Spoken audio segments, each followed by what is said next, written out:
All right, so we've come to a very wonderful point in Physics 221. So we've finished what I would call the classical physics part of it. The rest is going to be what we would call modern physics. Now this is kind of, people chuckle when they hear this if they're not physicists. Physicists consider modern physics the physics that was developed in the late 1800s, early 1900s, which most people would not consider modern. But in the physicist viewpoint, that's when classical physics was shown to be incorrect in certain applications. And so that's when quantum mechanics was developed, relativity was developed, things like that. So we call that modern physics. So chapter 37, we're only going to really talk about one section, and then I added something that hopefully you'll appreciate. So there's not a single problem set on this chapter. This is just kind of to introduce a little bit of modern physics. That's really all. So, chapter 37, the foundations of modern physics, will recognize phenomena that cannot be explained by classical physics, thus motivating the need for a new theory. We're going to skip that because we'll do it later. We're going to skip that because we'll do it later. And this is something that I added. We're going to discuss units. So this is an electron volt, kilo electron volt, mega electron volt, and others. And we'll use these units as we study modern physics. And again, why do people come up with things?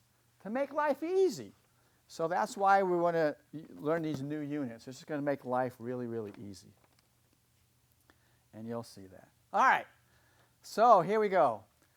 Here is a hot light source. It can be a light bulb, it can be a star, whatever you want. And so here, the light goes through a prism. And what you see, so this is what you see. You see the nice rainbow of colors. And this is a graph of intensity versus wavelength. And you see a nice, smooth curve.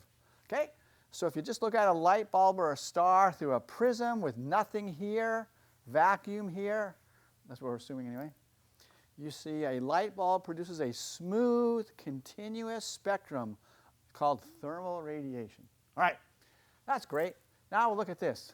So now what we want to do, we want to look at the light bulb or the star through a thin cloud of gas. So the light goes through the cloud of gas, and then it goes through our prism, and this is what we see. Okay, so what do you notice? Wow, we have these dark bands, which means the light has been absorbed, right? There's no light. And wherever you see these light bands, the intensity is really, really small. So let's look up here. If you view the light bulb or the star through a cloud of gas in front of it, right? Star, gas, prism. The spectrum, this is the spectrum, shows dark absorption lines where specific colors, which means wavelengths, of light are missing from the rainbow. So why? Okay, third scenario. Now, forget about the star, forget about the light bulb. Now we're just looking at the light coming from the thin cloud of gas. Now wait a second. We're not looking at the source of light. We're not looking at the star. So you would expect it just to be darkness. Well, you're almost right. So you see darkness as you expected, but you see these bright lines. And so at these bright lines, you see these high intensities. Okay, by the way, this is called absorption. And here, I mean, you're seeing light. So the light has to be coming from the cloud. So it's called emission, right? The light is being emitted. So here, if you view the gas cloud from the side, so you can't see the star or the light bulb, we see only the light emitted by the gas. The spectrum consists of bright emission lines of specific colors against a black background. Okay, here's another example.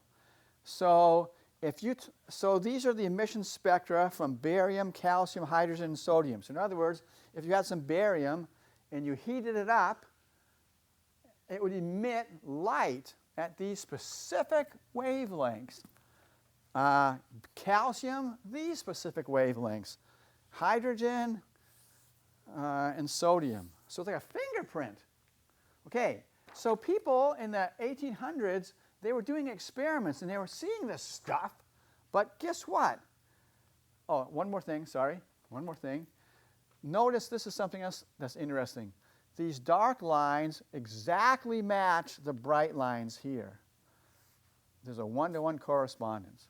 Okay, so people in the 1800s, maybe 1700s, I don't know, but they were doing these experiments and they were seeing these results.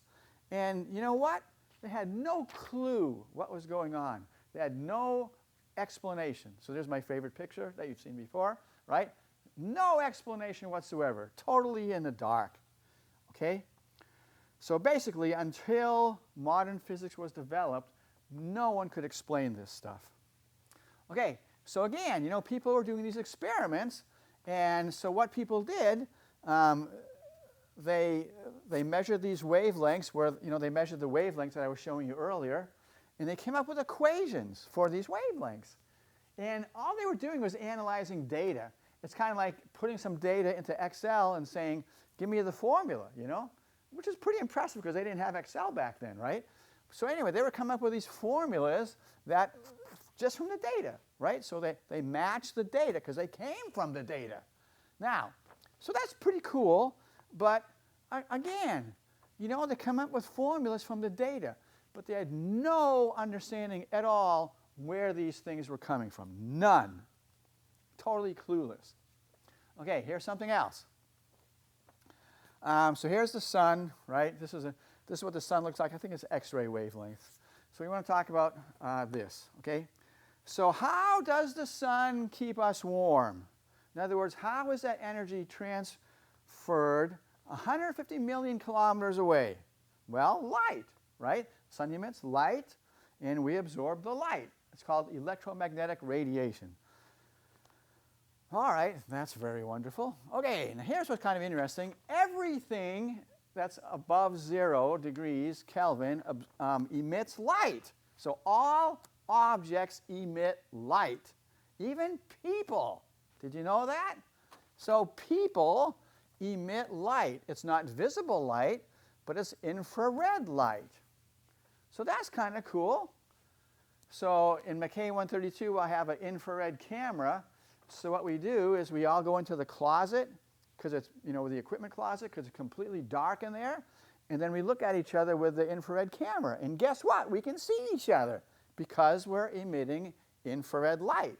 And the infrared camera is able to detect infrared light. So that's kind of cool. So here's just all different types of light, right? So that's what a spectrum is. It just shows you the different types of light. You've probably seen this before. So here's really short wavelength light, 10 to the minus 12 meters. Really long wavelength light, 10 to the second. Energy, this is really high energy. They use this to kill cancer cells. Radio waves have really low energy. That's why they don't hurt us, and so forth and so on. So gamma rays, X-rays, ultraviolet, visible, infrared, microwaves, radio. So this is all light, all forms of light. They all travel at the speed of light. They just have different wavelengths and frequencies. And you already know that from the chapter on waves. So that's nothing new. Now, we studied this in gory detail in Physics 220, but I'm not going to do that now. I'm just going to kind of zip through it. So don't have a super heart attack if you've never seen this before. So how do you produce light? How do you produce electromagnetic radiation? How do you produce light? You just get something that has a charge. Let's say you have a charged comb, right? And you just wiggle it. That's all you do. So really what you're doing, you're accelerating a charged object. That's all you have to do. That's what happens in a radio tower. You're accelerating charge. That's how you produce light. All of these forms of light are produced, well, they can be produced by accelerating something that has electric charge. That's all. Here, but it's kind of challenging though. Let's say you wanted to produce something with visible light. So you'd have to accelerate. You have to, like, you know, do this like 10 to the 15th times a second. Good luck, right? Good luck. Here the frequency is 10 to the 6th. here the frequency is 10 to the 20. So like I say, good luck. Okay, but anyway, that's all you have to do. Accelerate a charged object, and you produce light, some form of light. High energy light, medium energy light, low energy light. That's all there is to it. Okay? All right, that's what radio towers do. Now, okay, that's cool. But we also know, you know, that objects emitting, here's some stoves, right? Coils on a stove, and these emit energy, right? Okay, let's just read it. Objects emitting, which means radiating, electromagnetic energy. Remember, electromagnetic means light, okay? So there it is, right? So this is hot. This is hotter, right? It's red, right? You can see that. So we know there are things that emit light. No kidding. We also know, so hot objects emit light. We know that. Okay, well, we also know that cold objects absorb light, right? Cold objects absorb light, absorb electromagnetic energy. If you've ever lived somewhere where there's snow, you know, the snow melts even if the temperature is below freezing. Now, why is that? Well, it's because not all of the snow has a temperature below freezing. Some has above, some has below. The average has below freezing. But there's always a distribution of temperatures. Some above, some below. The average is below freezing, but it still melts, okay? Because, anyway. So how come it melts? Because it's absorbing light from the sun. Okay, now the important thing is that, what we want to discuss is that the energy radiated away from an object, the rate of energy, which is the power, depends strongly on temperature. Now don't worry too much about this formula, right? So Q is energy, so the dQ dt, right, that's power, right? Energy over time, that's power. Don't worry about all this stuff. Just realize that dQ dt is proportional to temperature to the fourth. That's incredible, right? To the fourth. Okay, here's a question. So a perfect emitter is also a perfect absorber. A perfect absorber doesn't reflect anything because it absorbs it all, right? What must be the color of a cold, perfect absorber? Well, if it's not reflecting anything, what does it have to be? Black. And that's called a black body, right? There's no such thing as a perfect black body, but we have models, okay? So what's a model of a black body? Oh, like charcoal or stars, believe it or not. Stars are good black bodies. Now, why do we care about black bodies? So this is what people learned about black body. So this is the intensity of light, and this is the wavelength of light, okay? And so you can see that us, right? So, you know, we give off light. We don't give off any light for these wavelengths or for these wavelengths, but we give off light for these wavelengths, you know? All right? Let's say we have a 3,000 Kelvin star. So it just shows you how much light is given off at each wavelength. Nothing over here, nothing over here. Most of it's in here, right? Here's the sun, 5,800 Kelvin. Most of the light emitted by the sun is visible. And that's probably why we evolved to have eyes, you know, sensitive to visible light. And then here's a 15,000 K star, okay? So this is data. This is data. Well, good data, all right? Now, astronomers love this because what they've learned so what astronomers do is they look at the spectrum of light being emitted from the star, and they make a graph like this, you know? And if it's like this, it has to be a 3,000 K star. If it has a graph like this, it has to be a 5,800 K star, and so forth. So this is like bread and butter for the astronomers, you know? Okay, so, but here's the important thing. Okay, and then, all right, so then there's this law, right? Wien's law. So they tell you what the wavelength of the peak is. So here's the peak, right? Here's the peak, here's the peak, okay? So people figure that out, And then people figure this out. All black bodies at the same temperature have the same spectrum. That's what I just said. If you see a star with this spectrum, you know what's a 15,000 K star. So people figured all this stuff out. It's amazing, you know? Now here's the problem. Here's the problem. Why is this all true? Why is the data like this? Why does the power depend on temperature of the fourth? Why do all black bodies have the same temperature and they have the same spectrum? Well, guess what? Until modern physics was developed, no one had any idea whatsoever. Okay, so basically, only reason I went over that, I just wanted to explain that, you know, in the late 1800s, people were realizing classical physics doesn't answer a lot of questions. And so that's what drove people to keep plugging away and learn quantum physics and relativity and stuff like that. Okay, so that's that. Now I want to do some extra stuff, which I hope you'll appreciate. So now I want to talk about these units that everybody uses when they do nuclear physics, atomic physics, quantum physics, relativity. Okay? All right, so you know, when you do these fields that I just discussed, you're talking about electrons and protons and neutrons and things like that, yeah? And, I mean, the masses of these things are incredibly small. Here, a mass of an electron, 9.11 times 10 to the minus 31 kilograms. Oh, come on. What is 10 to the minus 31 kilograms? Proton, 1.67 times 10 to the minus 27 kilograms. You notice I don't have these memorized. You'll see why in a couple minutes. Okay, so physicists who work with these elementary particles, we use different units. We don't use kilograms because it's ridiculous. All right? So these units that we use, they're just convenient. All right? And they make sense. And they're based on something called the electron volt. So here. All right, so let's say we have a battery. All right, so this is like a, whatever. This is metal. This is metal. And, you know, naturally, they would just be neutral. So what you do, you connect the battery, a 1-volt battery, and you connect this to the minus, and you make this plus, okay? Then you have an electron. You put an electron here. It repels from the minus. It's attracted to the plus, so it's accelerated.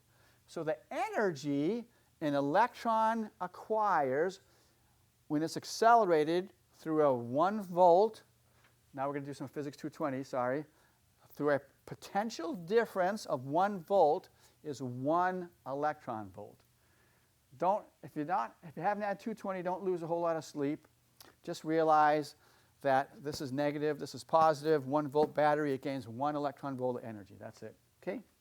Now, so what? Okay, so we're going to do relativity pretty soon, and this is how things work with relativity. So what we're going to learn is energy equals mc squared. So therefore, the mass is energy divided by c squared. Okay, so therefore, now these are the things that I remember. So for an electron, the mass is a half of MeV, basically. All right, so that is the mass of an electron. 0.511 MeV over c squared. Now, what is that? What are you talking about?